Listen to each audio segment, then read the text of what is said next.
What's up, everyone? Today we're going to be talking about the makeup of the United States Constitution. The Constitution divides our government into three sections, or three branches. The first branch is found in Section 1 of the Constitution, and that branch is called the legislature, or the United States Congress. The United States legislature is broken into two bodies. The first body is the House of Representatives, and the second body is the United States Senate.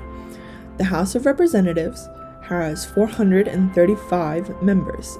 The number of members each state has in the House is determined by that state's population. The United States Senate has 100 members, 2 from each state.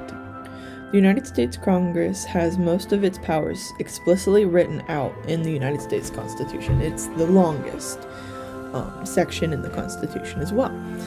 The important thing to know is that Congress has the power to create laws, establish federal justices and judgeships, and then to promote and protect citizens' well-being. The second branch of the United States government is found and established in the second section of the Constitution. That branch is titled the executive branch, and the head of the executive branch is known as our president. Currently, that president is Donald J. Trump. On January 20th, 2021 at 12 o'clock, Joe Biden, president-elect, will take the oath of office and become the president of the United States. The executive branch, or the president, has less explicit powers written into the Constitution, but they do have the power to sign or veto legislation, command the armed forces, ask for the written opinion of their cabinet, convene or adjourn Congress, grant reprieves and pardons, and receive ambassadors. The president, or the executive branch, can also do whatever Congress delegates to the president. So, for instance, in 1928, in J.W. Hampton Jr. and Co. versus the United States, the Supreme Court, determined that Congress could delegate the authority to set tariff rates to the president, rather than controlling that power for itself. Finally, the third branch of government is established in the third section of the Constitution. That branch of government is known as the Judiciary, or the federal court system. The highest court in our country is known as the Supreme Court of the United States. There are 9 justices on the court. The United States Supreme Court has approximately 5 powers. It is the shortest section in the United States Constitution. So simply put, the powers include the ability to take decision between the government and the citizens, so they can hear cases where citizens sue the government and vice versa when the government sues citizens. The Supreme Court can reopen the old cases. It's the guardian of the Constitution, so it protects the Constitution and ensures that what the United States government does is constitutional and finds laws unconstitutional when necessary. People can approach the Supreme Court for their rights and laws, so they can say, hey, I have the right to this, and this right has been denied, can you please help me? And then the Supreme Court can punish the person who will not follow the Constitution, whether it be the government or citizens of the United States. Most of the powers the Supreme Court has comes from the case Marbury v. Madison. In that case, the Supreme Court decided that they have the power of judicial review.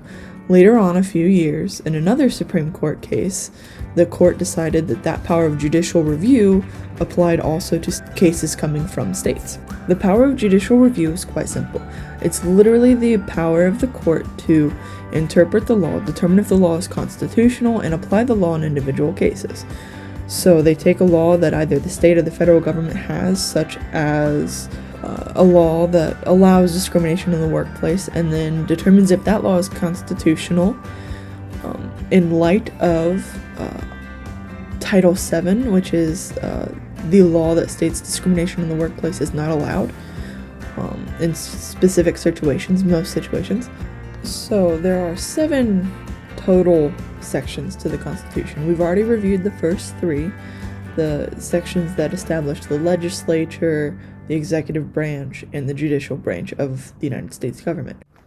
Article 4 of the U.S. Constitution describes the relationship between the federal government and state governments, as well as the relationship between individual states with other states.